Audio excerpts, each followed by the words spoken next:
Moi kaikille! Mä ajattelin, että mä voisin vielä vähän sanoa jotakin Lontoon nähtävyyksistä ja niistä shoppailumahdollisuuksista, mitä siellä on ja mitä nyt tässä mieleen tulee. Eli mä tosiaan vähän kirjoittelinkin siitä jo, mutta no ensinnäkin shoppailusta voisin sanoa sen verran, että se ei ole mikään halvin paikka shoppailla. Mutta toisaalta sitten taas sieltä löytyy aika paljon semmoista, mitä meillä ei Suomessa ole. Ja Lontoossa on myös tosi paljon merkkiliikkeitä. Eli varmasti moni käy sieltä ostaa sitä aika paljon sitä tavaraa. Ja varmaan senkin kannattaa sanoa, että ostoskeskuksia siellä ei kauheasti ole. Eli ostokset tehdään niinku niiden kauppakatujen varrella, mitä siellä on. Suosituimmat ostoskadut ja ne, missä nyt eniten on kauppoja, on Oxford Street ja Regent Street siinä tosi keskustassa. Ja sitten yksi, mistä mä tykkään tosi paljon, on Covent Garden ja sen lähialue. Eli me tehtiin niin, että me mentiin ensin Covent Gardenille, joka on siis semmoinen osittain ulkoilma-ostoskeskus, osittain 2 tasossa, ja se on jo niin kuin nähtävyytenä tosi hyvä, koska aika usein siellä on esiintyviä taiteilijoita ja sinänsä nähtävää. Ja nytkin kun me oltiin, niin siellä oli markkinat, eli semmoinen tori pystytetty siihen huudeille. Ja no ensinnäkin Covent Gardenissa mä tykkään käydä aina Witched of Chelsea nimisessä teekaupassa.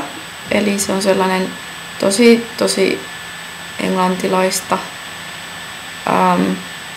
Myy semmosia instant teejuttuja. Ihania purkkeja, ihania makuja. Ja sit siellä saa aina maistiaisia siellä kaupassa. Niin siellä on kiva käydä senkin takia vähän maistelemassa uusia teemakuja ja kaakaomakuja. Ja sitten ne on myös siis todella hyviä tuliaisia, että jos vaikka perheelle tai muuten haluaa viedä. Eli Witched of Chelsea on yksi semmoinen, mitä mä voin kyllä suositella, ja se kyllä löytyy joko Covent Gardenin pohjoispäädystä tai sitten niitä on kyllä tosi paljon siellä muuallakin. Esimerkiksi Oxford Streetillä on useita niitä liikkeitä. Eli sinne kannattaa mennä tuliaisostoksille. Ja aika monet meidänkin matkaseurueista osti sieltä sitten tuliaisia perheelle ja niin poispäin.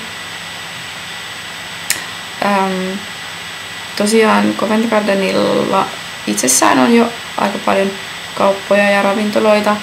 Ja sit jos haluaa kävellä vähän samalla, niin kannattaa ehkä tosiaan tehdä niin, että menee metrolla Covent Gardenille, shoppailee siinä, minkä shoppailee. Siinä heti kun tulee metroasemalta ulos, niin siinä on tyyli vastapäätä Oasis ja sitten siitä jos lähtee vasempaan, niin siellä löytyy kauppoja. Siinä on ainakin Marks and Spencer ja sitten siinä kadulla on jotain muuta, ja sitten jos lähtee sinne oikealle, niin sitten pääsee sinne sen ostospaikan suuntaan, eli sen varsinaisen Covent Gardenin suuntaan, ja se on siinä ihan lähellä.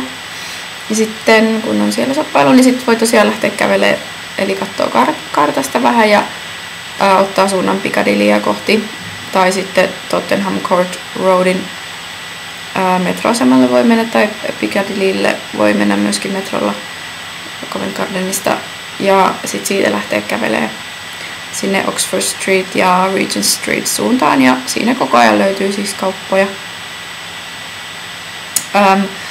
No yksi, minkä mä ehkä unohdin vielä mainita, on Harrods, eli Lontoossa kannattaa käydä Harrodsilla, vaikka ei olisikaan ehkä sieltä ostamassa mitään, niin se on jo sillä nähtävyytenä tosi hieno paikka. Eli Harrods on semmoinen paikka, missä on tosi hienoja kaikkia merkkijuttuja.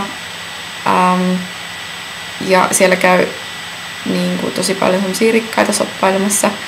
Eli nytkin siellä näkyy esimerkiksi semmoisia huntuihin pukeutuneita mitaliöljyprinsessoja, joilla oli palvelija niiden perässä kantamassa niiden ostoksia. Ja sitten siellä parkissa on Lamborghineja ja mitä näitä nyt on. Eli ihan sillain nähtävyytenä hienoa. Ja sitten Harrodsin liukuportaathan on semmonen kanssa, että siellä pitää käydä katsomassa, että minkälaiset ne on, koska ne on aika hienot. Ja se kauppa on muutenkin tosi siisti ja iso. Mitähän mä vielä osaisin sanoa shoppailusta? No siinä nyt ainakin ehkä tuli ne tärkeimmät siihen liittyen. Sitten ravintoloista mä vähän kirjoitinkin, eli pubilounaat voin suositella, tosi hyviä tarjouksia lounasaikaan. Ja se on jotenkin semmoista tosi englantilaista käydä pubilounaalla. Ja sitten tosiaan se Bella Italia on mun mielestä tosi hyvä ravintolaketju, jos haluaa vähän semmoista tutumpaa ja turvallisempaa. Ja tosiaan Bella Italiasta saa esimerkiksi gluteenittomia pastoja ja pizzoja ja kaikkea semmoista, että siellä ollaan valistuneita näissä asioissa myöskin. Sitten kahviloita löytyy joka kulmasta, Starbucksia, Costa Coffee ja kaiken näköisiä. Eli ne on kyllä semmonen suola siellä, että pääsee sitten vaikka shoppailun lomassa aina välillä käymään kahvilla. Ja mitähän muuta mä nyt osaisin sitten vielä sanoa. No nähtävyyksistä se kävelykierros oli aivan erinomainen, eli New London ilmainen kävelykierros, tai siis ei ilmainen, koska olisi toivottavaa, että niille oppaille tipataan, koska se on niiden ainoa palkka. Mutta joka tapauksessa se oli tosi hyvä, 3 tuntia kesti ja käytiin palatsit katsomassa ja puistoja ja kaikenlaista siinä Lontoon keskustan alueella, mitä on olennaisia juttuja, niin niitä näkee siinä. Ja sitten sen päätteeksi sai tosiaan sitten pubilounasta semmoisen erikoistarjouksen, jos halusi mennä sinne syömään. Ja museoista mä oon käynyt tosiaan 2 museossa Lontoossa, eli edellisreissulla kävin The British Museum, eli se nyt on se suurin ja kaunein ja hienoin, ja se on kyllä tosi upea paikka, eli ehdottomasti suosittelen ilmainen sisäänpääsy, kuten aika moneen muuhunkin museoon on ilmainen sisäänpääsy, ja sitten jotkut tietyt näyttelyt saattaa olla maksullisia, mutta joka tapauksessa niin ne on hyviä paikkoja käydä vierailemassa. Ja muistaakseni The British Museum, sinne pääsee aika helposti, jos menee Tottenham Court Roadin metrolla siihen pysäkille ja jää pois ja sitten kävelee vaan. Ja ihmiset kyllä neuvoo, kaikki tietää missä on British Museum kyllä paikallisesta. Ja sitten tosiaan nyt sitten viime reissulla käytiin Natural History Museumissa, eli se oli tosi lähellä meidän hostellia, niin ihan senkin takia se oli tosi kätevästi siinä. Niin me käytiin siellä kattelee dinosaurusten luurankoja ja sitten siellä oli oma section tuosta ihmisbiologia-aiheesta ja sitten se mua sikäli kiinnostaa ammatin kiinni puolesta ja oli kauhean kiva käydä siellä kattelee niitä ja sitten siellä oli myös kaikkea eläinkunnan juttuja, kaikkea creepy crawlers, niin kuin noita ötököitä ja semmosia juttuja, mitä siellä voi käydä kattelemassa. Ja no, tiedätte, mutta joka tapauksessa niin kannattaa käydä. Sitten Lontoossa löytyy muitakin museoita, esim. Semmoinen The Art Museum ja mä en nyt muista tällä erää muita, mutta joka tapauksessa niin museot on hienoja, useimmat ilmaisia, eli kannattaa käydä. Mä en tiedä, onko kukaan kysynyt multa, mutta siis se transportation, eli se kulkeminen siellä on tosi helppoa metrolla ja busseilla. Ja mä oon tutustunut 3 Lontoon lentokentistä, eli Heathrow, Gatwick ja Ja Stansted Lutonilla mä en ole koskaan käynyt, mutta joka tapauksessa niin lentokentiltäkin kuljetukset onnistuu tosi hyvin, että Stansted on tosiaan aika kaukana keskustasta, eli sieltä joutuu melkein ottaa National Express-bussin. Ja ne kulkee tosi hyvin, että ihan läpi yönkin tyylin puolen tunnin välein kulkee keskustaan. Ja sitten taas Heathrowlta pääsee hirveän hyvin metrolla, koska sieltä menee siis suoraan metro Piccadilly Line ja pääsee ihan keskustaan.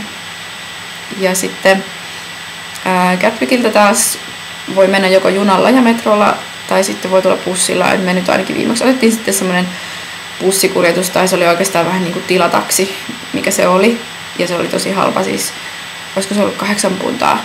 Ja me tilattiin se tyyli edellisenä päivänä, että jos sen tilaa jo aikaisemmin, niin sitten se on vielä halvempi. Voi saada jollain 5 punnalla kyydin sieltä keskustaan. Ja se on siis oikeasti tosi hyvä ja halpa.